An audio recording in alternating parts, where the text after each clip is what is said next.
I have had COVID-19. I've had it and I'm on the mend, but a friend of mine asked me to make this video because I know a lot of you feel this pandemic is really unreal. It's too far away from you. You're probably not taking it seriously. Now, this is not normal content for my channel, so please, something you won't hear from a YouTuber very often, please, if you enjoy this, do not subscribe to my channel because I totally hope not to have to make a video like this again. But if you do enjoy it, or it makes you think, or you think it would help some of your friends, please share it with them. And also in the comments down below, please let me know your stories.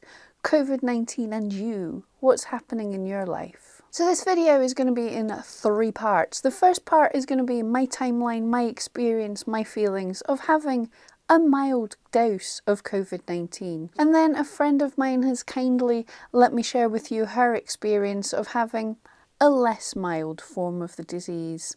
And then I want to go into some maths, geeking out, some little explanations, probably a bit of a rant. I've got it scripted, but I have a feeling I'm going to go off script quite a bit here. So for me, my experience having COVID-19. On the week starting the 16th of March, I had a fair idea that lockdown was coming. I could see the way things were going, and even if our government hadn't instated lockdown, I had decided that I was going to reduce contact as much as I possibly could myself. Now, for those that don't know, I'm self-employed, running my Etsy shop and doing my YouTube business, and I also work as a dog trainer. However, my classes are one-to-one outside, basically social distancing anyway. I'm touching nothing. I'm not touching the clients. Well, I'm touching the clients' dogs, but in general, I am fairly socially distanced already. But in that week, I made sure I went to the supermarket. I didn't hoard, but I stocked up enough food because we'd already been told if someone was sick or they're in contact with someone that's sick, you're going to have to be isolated in your home for 7 to 14 days. So I wanted to make sure I'm not that kind of person who's like completely organized all the time. I usually go shopping every day or two, sometimes more than once a day, just to pick up my food. I don't plan in advance, but I decided sensibly to plan in advance. I also thought if I was going to be in myself, a bit bored, whatever else, I could work on the garden a bit. So I nipped down the garden centre, again at big distance, keeping away from people. But I nipped down the garden centre and got some essential plants. Things to grow that would feed me, hopefully, at some point. And the one thing that I'm super glad of, I went down to the tip, the rubbish disposal place, and got rid of some of my rubbish that had been sitting about for a while. Our bin men are still coming round, but the tips are closed just now. So that was a very good foresight with me. But in the main, in that week, I didn't really have much contact with people. I ran 3 one-to-one outdoor classes, not touching anything, but we were already keeping our distance from each other. I went to the supermarket that one time and I didn't even talk to the supermarket employees. I used the scan and go, so I was by myself the entire time. And I went to the garden centre, which I kept away from people at that point. So for that week, I was very socially distanced. And that wasn't unusual for what my life was generally like anyway. And then on the 21st of March, that's when I closed my doors. I decided I was staying away. At that weekend, I did go out and walk my dogs outside around my house, but I wasn't speaking to anyone, I wasn't interacting, I was mainly staying in the house. And on around the 23rd, the Monday, I started coughing. Now, I have hay fever. That's the only... I am ridiculously healthy. The only kind of thing I have is hay fever. So I thought it was associated with that. But I started coughing and I was having a shortness of breath, which is not something I've ever suffered from before. So on the 25th, I decided to phone my doctor to get a bit of advice because the online website said any shortness of breath, you really need to contact the correct people. So I had a phone consult with my doctor, who isn't seeing any people at all if he can help it, but he diagnosed me over the phone and said to the best of his ability he thought I had COVID-19. Now, that is what I say. When I say I've had COVID-19, it's only been diagnosed as a doctor over the phone at that point, and still now people who are well enough are not being tested. It's only the super bad cases that actually have to go into hospital that are getting tested. So I will probably never know if I really had COVID-19, but it's the most likely. And that day as well is the day that I actually did the live stream. Although I was feeling not great, I also thought I would be able to keep up doing my live streams, doing my videos. So I did the live stream to explain what was going on. And I'll leave a little clip in there just now, and hopefully you can kind of hear my breathing issues and stuff. It wasn't horrible, but certainly something wasn't right. Get this elephant out of the room. Have a little talk and a rant about this whole thing and see how everybody's doing. So, yeah, basically.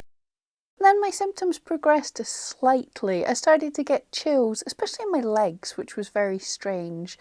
Along with the breathing issues, with a heavy feeling breathing, I got some lethargy and still had that cough. And as I say, I don't have asthma or any issues that impact my breathing. Something that people don't explain to you, but not being able to breathe is like a primal fear. Now, I was only slightly impacted, and you can say that's not a big deal. Now, I can give you a slight daft test. It's not the same. It's not the same as your lungs not wanting to fill properly. But if you close your nose and just ever so slightly pinch your nose, close your mouth and ever so slightly pinch your nose, that just slightly impacts your breathing.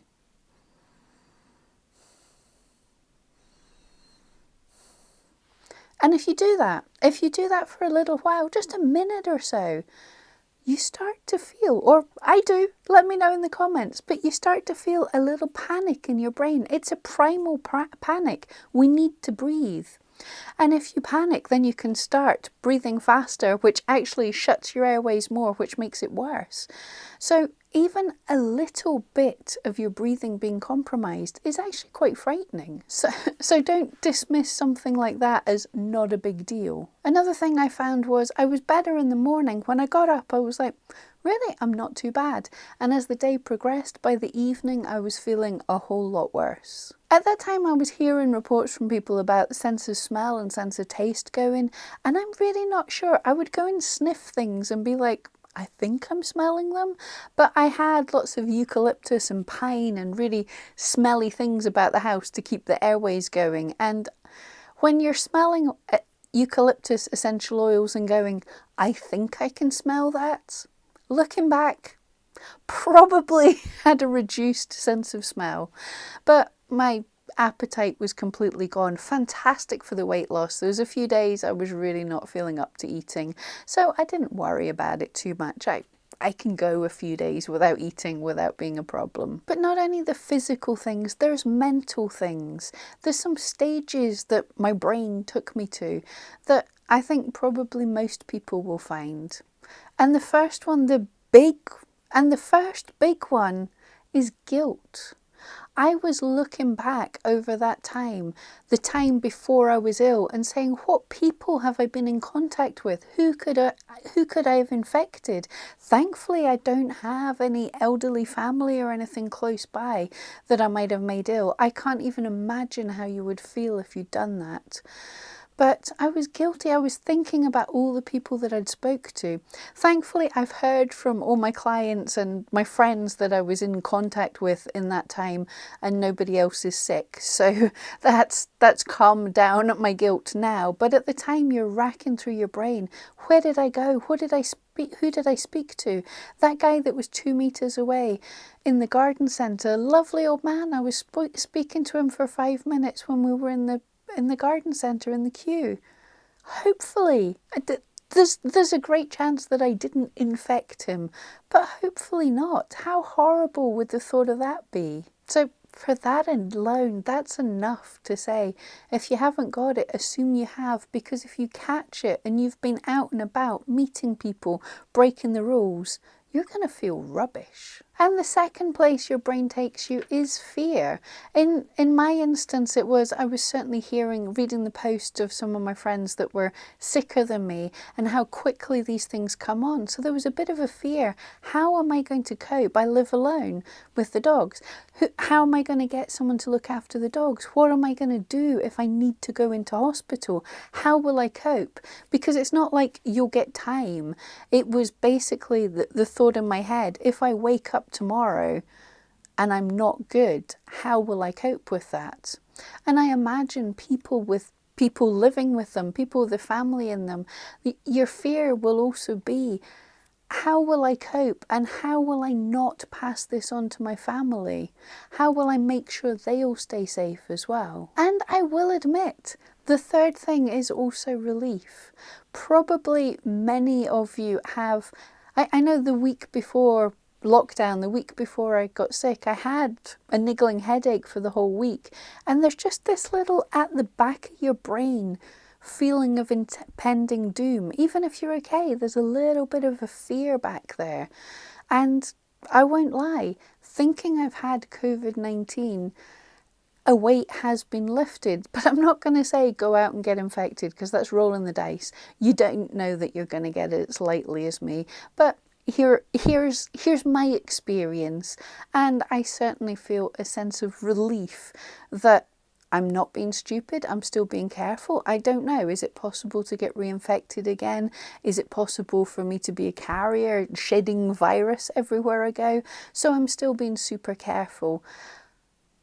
But my brain is not doing all that craziness that it was doing before. So yeah, there's kind of good from this as well. By around the 30th of March, I was beginning to feel a whole lot better. My appetite was coming back, although the breathlessness and the lethargy lasted a good while after that.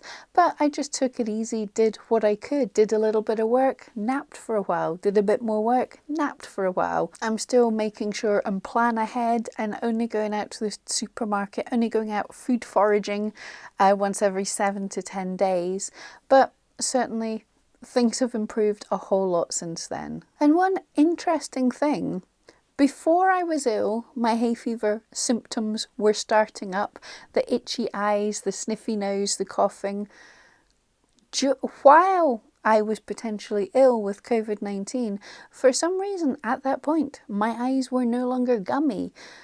I was no longer had a runny nose. That all went away for the time, which is what it makes me think that that period, it was not hay fever. Unfortunately, that's all come back with a vengeance now, but hey, these things happen. At the same time this was happening to me, a couple of my friends also went down with this, and I was following their stories on Facebook. They were all younger than me and probably fitter than me, even though I'm as fit as a flea. There's absolutely nothing wrong with me in normal times. But they were all very fit, active, and not old people. And out of them, 2 of those people didn't need hospital. However, both of them did need the ambulance called out on several occasions because their breathing got so bad it worried family members. Now, the ambulance, the paramedics at the time were told not to admit people to hospital unless they desperately needed help with ventilator or unless they desperately needed given oxygen. So neither of my friends were admitted to hospital, but the third friend was admitted to hospital. Just a point to note, at that time in the UK, and still pretty much now, people are only being tested for COVID-19 if they're hospitalised, and they're only hospitalised if they're needing additional oxygen. So those 2 friends and me were not tested and are not in any records anywhere for having COVID-19. Only the one friend got tested. Now, my third friend who was hospitalised has kindly agreed to let me share her story, because I don't want you all thinking getting COVID-19, yeah, that's just laying on the sofa for a few days with shortness of breath. That's not a big deal. This woman is younger than me. She's fit, healthy, active woman. And this is her story. Thankfully, she's home now and on the mend, and I'm really grateful she let me share her story, and I'll pass on any well wishes you want to leave for her. I am in hospital with suspected COVID-19. The swab test result's not back, but staff assume and are treating me as if it is.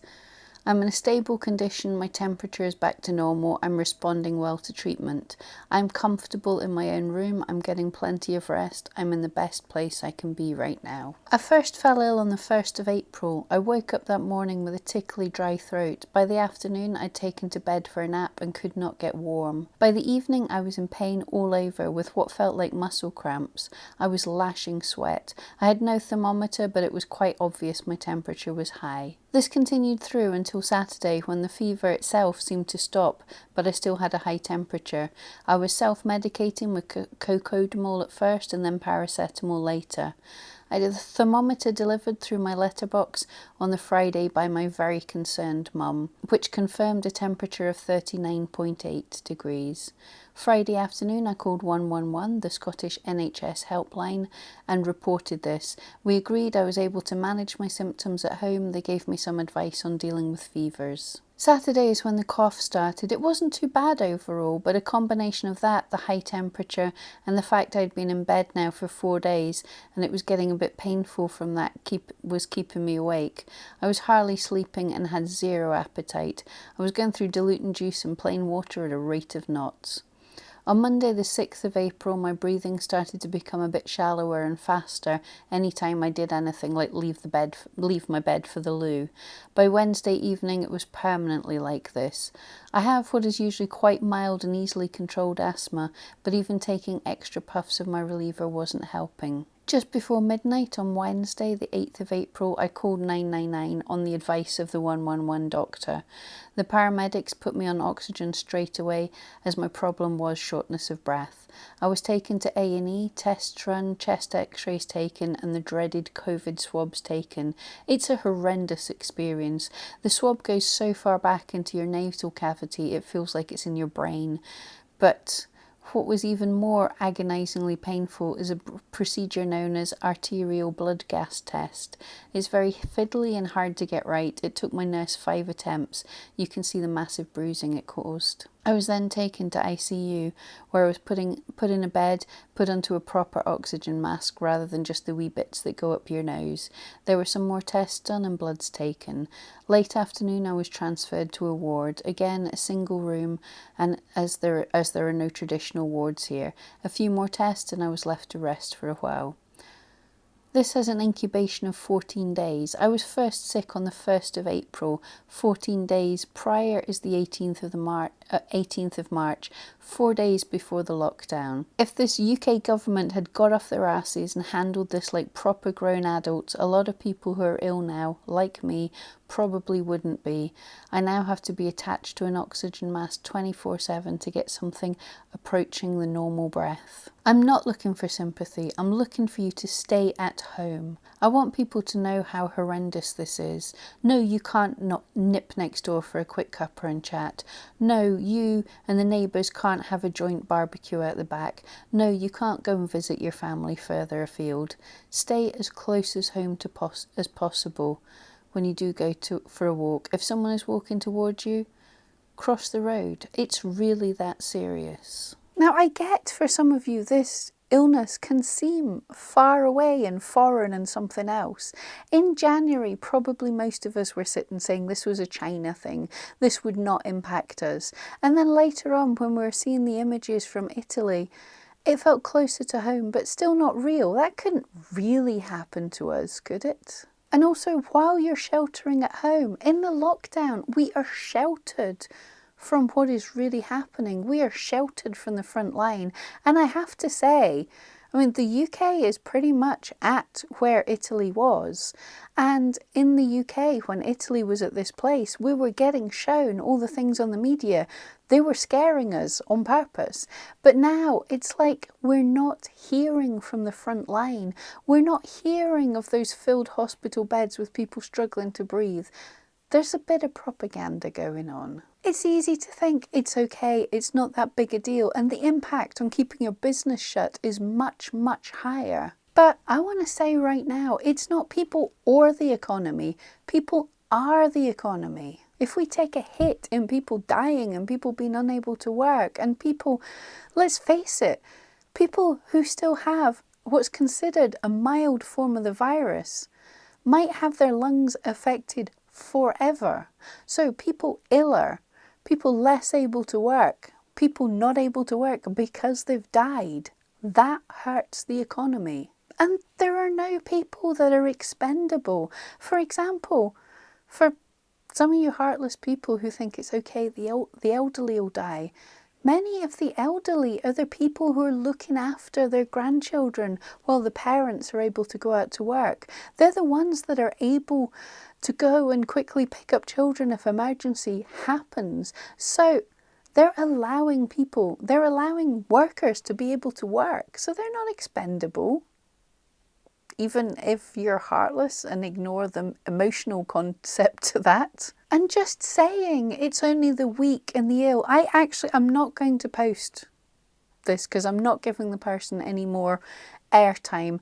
But I saw someone with a placard out protesting saying, let the weak die so we can open our businesses. Seriously? But it's not even that. It's not only the old and the sick that are dying. They have a higher chance, but still everybody, children, young people, fit people, working age people, you'll have a chance of getting the virus bad. Doctors and nurses, these are fit, healthy people, are dying of COVID-19. So if you say, let it just run through the population, for every single person that you know, you're rolling that dice. You're taking that chance. Yes, it might be less, but how many people do you know? How many people are expendable that you know? I ain't got any that I would consider expendable. Although I've gambled in my time, I don't want to gamble like that. And if you don't know elderly people, and if you don't know a single person that even has asthma, then I'm genuinely sorry that you have such a small social group. If you feel this disease isn't a big deal, it's not really in your area yet, it's because of the nature of exponential growth. How exponential growth works is there seems like there's nothing for a long time, and then BAM! Looking at the data from the past, unstopped COVID-19's growth is it doubles every 2 to 3 days. Now, if we take the best case here, if we say it's going to double every 3 days, if today 1% of the population have got COVID-19, which is pretty fair estimate, if we say 1% of your population have COVID-19, then at the minute in time, you probably don't really know anybody. The odds are fairly low that you're unlikely to know anyone. At the end of the week, it's still going to seem pretty low. Only about 4% of the population will have COVID-19. But because of how exponential growth works, in around 2 weeks from that point, everybody you know will have COVID-19. It's little, bam. Because, and this is a simplified version of maths, but on the day your entire population had it, 3 days before that, only 50% of your population had it. That's how quickly it grows. Now, I've heard people saying that their governor, their MP, whatever, is saying in their area they've flattened the curve. And if they have, that's a good thing. But does it mean that it's time to open businesses? It's time for life to get on? Well, first of all, the flattened the curve. The point where you've stopped growth now is still higher, is still many times higher than what the number of daily infections were when you shut down your country. I'm sorry, and to totally nick and abuse a quote, reaching the peak is not the end. It's not the beginning of the end. It's probably not even the end of the beginning. If you've seen this nice little graph go up and you're flattening and you open your country, you open things as normal just now, what you're going to see, a bit of a delay for the infections to happen, but then you're going to start increasing again from this point, which is higher than the point where you locked things down. The best analogy I saw for this is there's a meme going around Facebook that explains it perfectly. You fall out of a plane, you pull your parachute and you go, oh, thank goodness my hurtling towards Earth has been stopped. This parachute worked. I can take it off now. And not only that, that growth you're going to see again, it might be even worse than the exponential you were seeing before. You might get the doubling every 2 days, because as soon as they lift that, so many people are going to rush out and be more sociable than they were before.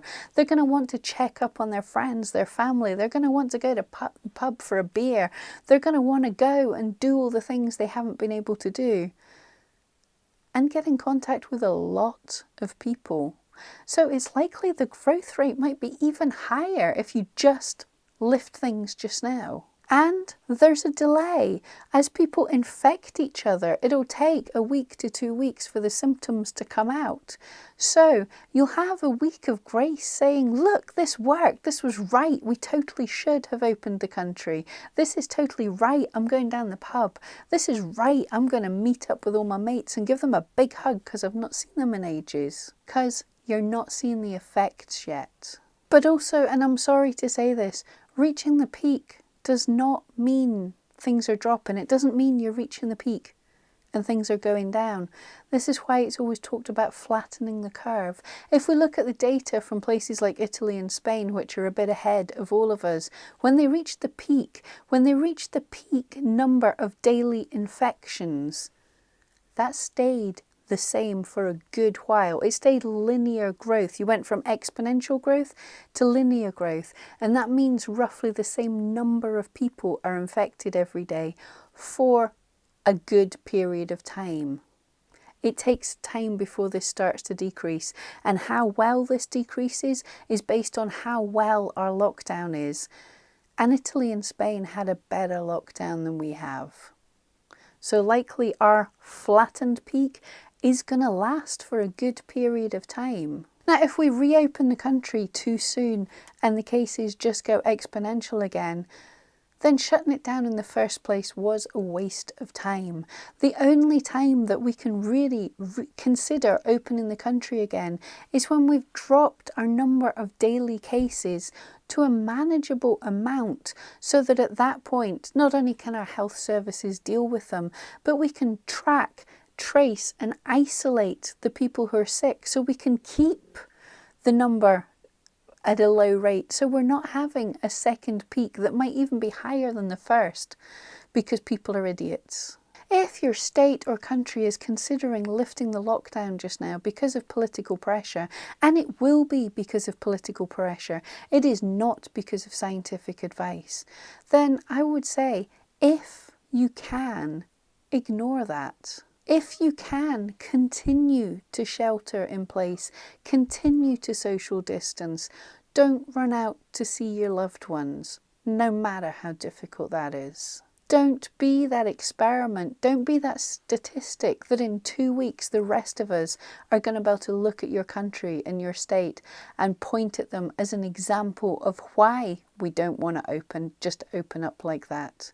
Everyone, I know a bit of a darker subject, but hopefully you agree that it needed said. I hope that helped a little bit. Everybody, stay safe, and I'll speak to you later.